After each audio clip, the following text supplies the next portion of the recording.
यदा यदा ग्लानिर्भवति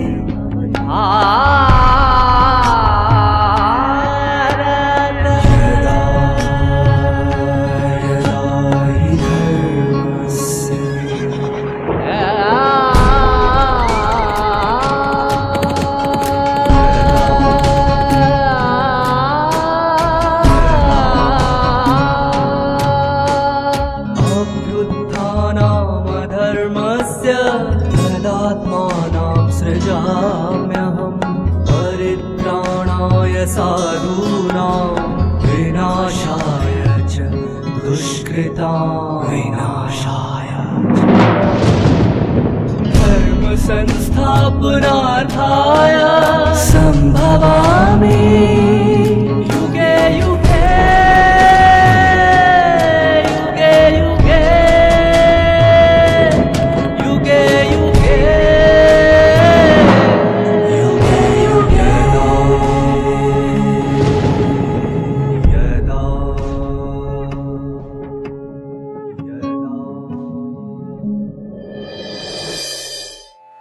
परमात्मा इस सृष्टि रूपी वृक्ष के बीज रूप हैं। अतः जन्म मृत्यु के बंधनों से वे सदा ही मुक्त हैं। मनुष्य जन्म एवं मृत्यु के चक्र में निरंतर यात्रा करता है, जिस कारण उसके गुण एवं शक्तियां क्षीण होती हैं। कलयुग के अंत में जब परमात्मा का धरा पर अवतरण होता है तो आत्मा उनके सानिध्य में रहकर फिर से अपनी शक्तियों को जागृत कर विशेषताओं को विकसित कर पाती है। ओम शांति। बुद्धिमानों की बुद्धि, ब्रह्मज्ञानियों के भी दाता, ज्ञान के सागर परब्रह्मा परमेश्वर गीता ज्ञान दाता के असीम कृपा से मनुष्य आत्माओं को अद्भुत ज्ञान निधि प्राप्त हुई, जिसका संकलन श्रीमद् भगवद गीता के रूप में सदियों से चली आई। श्रीमद् भगवद गीता हर मनुष्य आत्मा के लिए एक हृदय स्पर्शी अद्भुत प्रेरणा है। इस अद्भुत प्रेरणा को अगर जीवन बनाए तो शायद मानव जाति के लिए कोई भी कलह क्लेश ना बचे। हर मनुष्य आत्मा परमात्मा के असीम प्रेम के अनुभव करते हुए आनंदमय जीवन जिया जा सकता है। लेकिन मनुष्य आत्मा को जो प्राप्तियां हुई है, उसके अहंकार के कारण मनुष्य आत्मा खुद को बहुत बड़ा, परमात्मा से भी बड़ा, जैसे कि हिरण्यकशिपु समझने लगे हैं। हिरण्यकशिपु की जब कहानी सुनते हैं तो उसको इतना घमंड चढ़ गया था कि वो खुद को ही भगवान कहने लगा और भगवान के मंदिरों को तुड़वाया ताकि मेरी ही पूजा करे। आज भी कुछ ऐसे ही हो रहा है, जहां देखो जिसको देखो खुद की पूजा कराने में तुले हुए हैं। सभी परमात्मा के पास जाने के रास्ते में बाधा बन के खड़े हो गए हैं। इसका कारण है या तो खुद के बुद्धि का अभिमान, या तो खुद की क्षमता का अभिमान, या तो खुद के अंदर जो भी ताकत है उसका अभिमान। लेकिन हम भूल गए जो भी है ये परमात्मा की देन है, क्योंकि परमात्मा इस सारी सृष्टि का बीज है। तो जो भी हमें प्रसाद रूप में प्राप्त है वो परमात्मा की देन है। इसलिए अगर हमारे पास कुछ है तो उसका सदुपयोग करना चाहिए, खुश होना चाहिए, न कि घमंड करना चाहिए। इसी बात को स्पष्ट करते हुए आज के इस गीता के चिंतन में हम परमात्मा के इन बातों को वास्तविक रूप से समझने की छोटी सी कोशिश करेंगे। बुद्धिर्ज्ञानम असमोहः क्षमा सत्यम दमः शमः सुखम दुखम भवो भावो भयम चाभ्यम यमेव च। भगवान क्या कहते हैं कि जो भी तेरे पास है, बुद्धि है, ज्ञान है, असमोह है, क्षमा है, सत्य है, दमा है, क्षमा है। दमः माना जो भी करना नहीं चाहिए, दमन करना चाहिए, क्या क्या करनी चाहिए। उसके साथ सुख है, दुख है। कोई भी परिस्थिति से अगर कुछ प्राप्ति होती है तो सुख होता है। अगर हमारे मन के विरुद्ध कुछ हो जाता है तो हम दुख फील करते हैं, लेकिन परिस्थिति का उसमें कोई दोष नहीं है।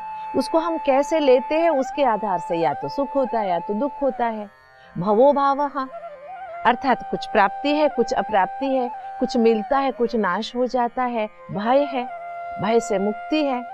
भगवान कहते हैं ये सब मेरी ही देन है। आगे चलकर भी हम परमात्मा के इन्हीं बातों की और स्पष्टता सुनेंगे। अहिंसा, समता, तुष्टि, तपो, दानम, यशो, यशः भवन्ति भावा भूतानां भत्य एव पृथग्विदाः।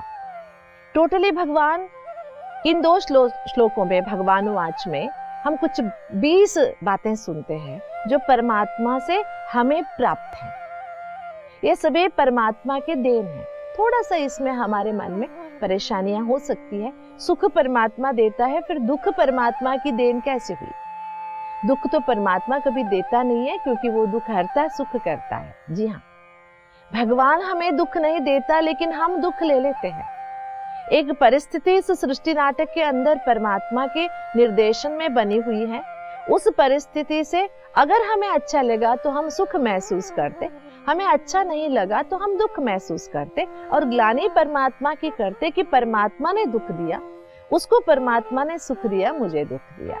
लेकिन ये जो महसूसता है, ये महसूसता अपनी है, लेकिन हम परमात्मा की ग्लानि करते। लेकिन परमात्मा क्या कहते हैं? ये सब महसूस करने की जो ताकत है, अहिंसा है, समता है, तुष्टि माना संतुष्टता है, तपस है, दान है, यश है, अयश है, ये जो भी मनुष्य आत्माओं में भावनाएं हैं, ये सारी भावनाएं परमात्मा के संगत से, यूं कहें हम परमात्मा के बच्चे हैं तो परमात्मा से जो भी हमें प्राप्ति हुई महसूसता की शक्ति है। जैसे परमात्मा हमारे लिए महसूस करता है ये मेरे बच्चे हैं, लेकिन क्या कभी हमने ये महसूस की है जो परमात्मा ने हमें दी है उससे परमात्मा संतुष्ट है या नहीं है? जो परमात्मा की देन हमारे पास है, हमारे व्यवहार से परमात्मा को क्या लग रहा है? परमात्मा ने तो कह दिया ये सब मेरी देन है, लेकिन ये सब देन हम अपने पास परमात्मा के मानते हैं, या हम परमात्मा को कभी खुश है या नहीं देखने का प्रयास किए हैं? हमारी बर्ताव से परमात्मा खुश है? हमारी इस बर्ताव से परमात्मा को क्या लग रहा होगा जिसने इतना सब दिया? कभी हमने सोचा है? एक छोटा सा बच्चा था 13-14 साल का, वो रोड क्रॉस करने के लिए खड़ा हुआ था। बहुत सारी ट्रैफिक थी, उसकी दाएं हाथ की मुट्ठी बंधी हुई थी, वो बिल्कुल बंद मुट्ठी लेके खड़ा था, एक हाथ बाएं हाथ खाली थी। वो रास्ते के लिए गाड़ियों को दिखा रहा था। ऐसे वैसे करके वो रास्ता पार करके, वो रोड क्रॉस करके उस तरफ पहुंचा जहां पर एक टेलीफोन बूथ था। टेलीफोन बूथ पे जाके उसने, वहां जो बैठा था व्यक्ति, उससे कहा मुझे एक फोन करना है। तो टेलीफोन बूथ वाले ने कहा 2 रुपया लगता है, तेरे पास पैसे है क्या? उसने तब मुट्ठी खोली, उस मुट्ठी के अंदर 2 रुपया था। तो बोला हाँ पैसा लाया हूँ। फिर नंबर है क्या जिसको फोन करना है? वहाँ बिल्कुल है। तो लगा फोन, उसने फोन लगाया, गलती से स्पीकर दब गया। ठीक है, वो जिससे बात कर रहा था, जैसे इसने हेलो कहा, सामने से एक लेडीज की आवाज आई, उसने भी हेलो कहा। माँ जी, इसने कहा माँ जी मैं माली का काम करता हूँ, बहुत अच्छी तरह से बगीचा संभालता हूँ, आपके घर में भी बगीचा है ना, मैं आपके घर के बगीचा संभालूं? इसने पूछा। उधर से आवाज आया, बेटा बहुत अच्छी बात है, लेकिन मेरे घर में ऑलरेडी एक माली है, बहुत अच्छी तरह से संभालता है वो, उसको अभी उसको हम बदली करने के विचार में नहीं है, इसलिए क्षमा कर देना, हमारे पास काम नहीं है। लेकिन इसने छोड़ा नहीं। नहीं नहीं माँ जी, वो कितने में कर रहा है आपके बगीचे का काम? माता जी ने कहा उसने वो 120 रुपए में कर रहा है। तो इसने कहा मैं 100 रुपया ले लूंगा माता जी, लेकिन मुझे काम पे रख लीजिए ना। नहीं नहीं, हम उस बच्चे के काम से बहुत संतुष्ट हैं, इसलिए हम उसको बदली नहीं करेंगे। इसने कहा नहीं माता जी, मैं 80 रुपए में कर दूंगा ना, मुझे रखिए ना। माता जी ने कहा तुम कुछ भी कहो, उसकी काम से हम बहुत खुश है, बहुत अच्छा काम करता है, बहुत अच्छी तरह से बगीचा संभालता है, इसीलिए उसे बदली करने की तो बात ही नहीं है बच्चा। दूसरी जगह कहीं काम है तो मैं तेरे को बता दूंगी, अभी नहीं। फिर इसने फोन रख दिया। तो फिर सामने वाले ने कहा कि वो 120 रुपया कह रही थी, तुम क्यों बातें ऐसे कर रहे थे? कौन सा बच्चा, कौन सी काम करना चाहती हो तुम? क्या किससे बात कर रहे थे? तो उसने कहा, जो जिससे मैं बात कर रहा था ना, उसी के पास मैं काम करता हूँ, मैं ही उस बगीचे का माली हूँ। मैंने क्यों फोन किया कि मैं सामने से जानूं कि मेरी मालकिन मेरे से खुश है कि नहीं है, मेरे काम से मेरी मालकिन खुश है या नहीं है, ये पूछने के लिए मैंने ऐसे ही अलग बच्चा बनकर माता जी से बात किया। ये घटना सुनने के बाद हमको क्या लगता है, एक छोटे से बच्चे में जो अकल है, क्या हमारे पास ये अकल नहीं है? अगर है तो भी हम क्यों यूज नहीं कर रहे हैं? भगवान ने इतना कुछ हमें दिया, सब कुछ भगवान की देन है। इतना सब हम भगवान के लेने के बावजूद क्या कभी हमने प्रयास किया हमारे व्यवहार से भगवान खुश है नहीं है? नहीं तो बार बार भगवान को क्यों याद दिलाना पड़ता, मैंने तुझे ये दिया, मैंने तुझे ये दिया? क्योंकि हम भगवान की देन का कद्र नहीं कर रहे हैं। भगवान से जो देन हमें मिली है उसका हम कद्र करते, या भगवान हमारे काम से खुश हो जाता, तो बार बार भगवान को बताना ही नहीं पड़ता ना कि तेरे पास मेरा दिया हुआ ये सब कुछ है। इसलिए हम एक बार अपने अंदर झांक के ये जानने का थोड़ा सा प्रयास जरूर करेंगे कि ये जो परमात्मा ने कहा, मैंने तेरे को बुद्धि दिया, बुद्धि वो ताकत है, मन में समुद्र के माफिक हजारों लहरें चलती हैं, इन लहरों में से किस लहर के साथ मुझे जाना है, किस लहर के साथ मैं जाऊंगा तो मेरा सर्फिंग अच्छा होगा जीवन का, ये निर्णय करना बुद्धि का काम है। और बुद्धि अच्छी काम तभी कर सकती है जब बुद्धि में मोह नहीं होता है। देखिए, एक एक असमोहा जिसकी बात परमात्मा ने कहा, क्या हमारे अंदर ऐसी दैवी बुद्धि है, शालीनता है बुद्धि में इतना शार्पनेस है, बुद्धि बल को हमने बढ़ाया है। दुनिया मनोबल बढ़ाने की बातें करती है, लेकिन केवल मनोबल बढ़ाने से कुछ नहीं होगा। बुद्धि बल को जब बढ़ाएंगे, बुद्धि यथार्थ निर्णय लेगी, तभी यथार्थ कर्म होगा। धर्मानुसार कर्म करेंगे तभी हमारा जीवन जैसे भगवान चाहते हैं वैसे हम जी सकेंगे। जब हम ईश्वरीय कायदे के अनुसार जीने की एक तमन्ना रखते हैं, इच्छा रखते हैं, और उसी इच्छा को पूर्ण करने में लगे रहते हैं, तो हमें कोई भी हमारी लक्ष्य से पीछे नहीं हटा सकता है। लेकिन इसके लिए हमें हर रोज याद रखना है, जो हमारे पास है बुद्धि है, हमारे अंदर अहिंसा की प्रवृत्ति है, लेकिन इसका अकड़ नहीं होना चाहिए हमें। कई बार हम क्या कहते हैं, मैं सत्य कहता हूं। सत्य कहना एक आदर्श जरूर बने, लेकिन सत्य एक अकड़ ना बने। मैं सत्य कहता हूं इसलिए मैं किसी से डरता नहीं हूं, किसी के भी मुंह पे मैं कुछ भी बोल सकता हूं, लेकिन एक सभ्यता नाम की चीज भी तो है ना। सत्यता के साथ सभ्यता का भी होना जरूरी है ना। अगर सत्य अकड़ बन जाता है, अहंकार बन जाता है, तो ऐसे सत्य की कोई मान्यता नहीं होती है। याद रखना चाहिए, पूरी दुनिया को रोशनी देने वाले सूरज को भी ग्रहण लगता है, तो हमें भी कहीं ग्रहण ना लग जाए। सत्यता की रास्ते पे चलते सभ्यता को हम साथी बना के रखें। इसलिए जो परमात्मा ने बहुत सारी बातें हमें बताई, क्षमा, दमा, क्षमा, ये जो बातें हमने सुनी, कौन सी चीजों को हमें हटाना है, कौन सी जागृत करनी है, और हर परिस्थिति में कौन सी एहसास हमें करना है, क्या पाना है, क्या छोड़ना है, हमें कौन सा भय रखना, पाप भय जरूर रखना है, गलत काम करने का भय रखना है, लेकिन इनसिक्योरिटी कभी नहीं रखनी है हमें। अनिश्चितता अगर हमारे मन में आ गई तो असुरक्षितता आ जाएगी। इसलिए हमें भय होना है तो गलत काम करने पे, हम डरे गलत काम करने पे, कभी हमारी कदम गलत रास्ते में ना चले। इसलिए हर घड़ी हम अपने आप को चेक करते रहे। ये सभी जो अब हम सुनते जा रहे विभूति योग के बारे में। भगवान का एक ही लक्ष्य है, दुनिया में जो भी विशेषताएं हैं, जिसके पास भी विशेषताएं हैं, गरिष्ठता है या कोई विलक्षण चीज है, वो सब परमात्मा की देन है। ऐसे समझने से हम कभी अहंकारी नहीं बनते। दुनिया में क्या दिखाते हैं? दुनिया की सारी विलक्षण चीजें रावण के पास थी। रावण ने कुबेर से विमान, पुष्पक विमान छीन ली थी, है ना। रावण ने सभी लोगों से सभी अच्छी चीजें ले ली थी, छीन ली थी। ऐसे कहानी में हम सुनते हैं। लेकिन ये सब छीन लेने के बावजूद भी रावण खुश नहीं था। रावण कैलाश पे राज्य करना चाहता था। रावण पूरी दुनिया पे राज्य करना चाहता था। उसके घमंड की सीमा नहीं थी, जिसके कारण उसका जीवन ही नाश हो गया। सच में रावण नाम का कोई चीज नहीं है, लेकिन हर मनुष्य आत्मा के अंदर ये जो असीम घमंड आ जाता है ना, इसके कारण मनुष्य रावण बन जाता है।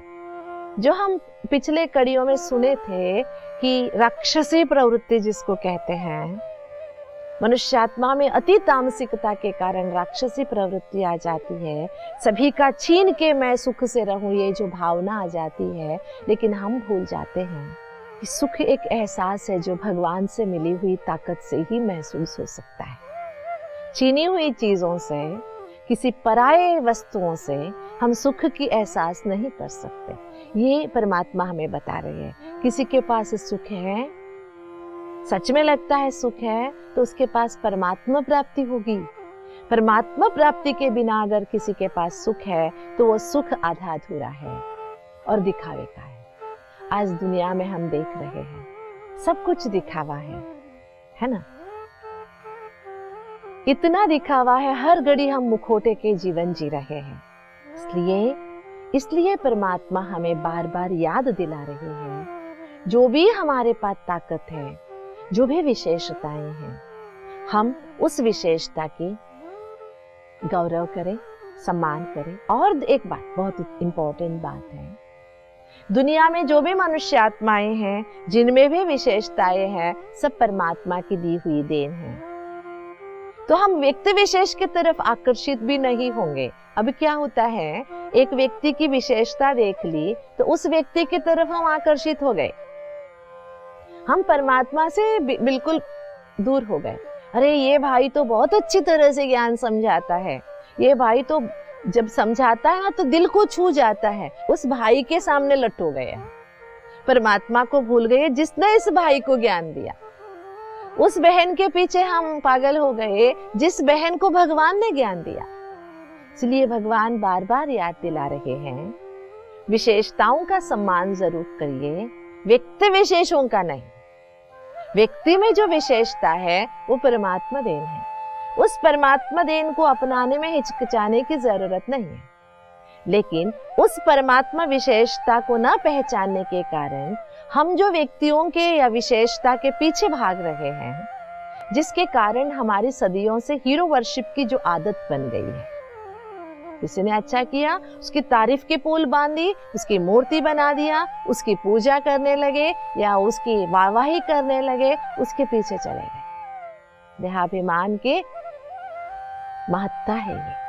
इसलिए भगवान ने पुनः याद दिलाया, दुनिया में जितने भी महान आत्माएं हैं, जितने भी विशेष ताकत है, वो सब मेरी देन है। इसलिए एक कहने शुरू कर दिए, तेन विना तृणमपि न चलति। गलत सोच निकल गया, तेरे बिना एक घास का एक पत्ता भी नहीं हिलता। ये गलत फहमी हो गई। जो भी विशेषताएं हैं सब परमात्मा की देन है। परमात्मा बैठ के पत्ता नहीं हिला रहा है, लेकिन पत्ते को हिलने की जो ताकत है हवा आने पर, वो परमात्मा की देन है। परमात्मा बैठ के नहीं हिला रहा है।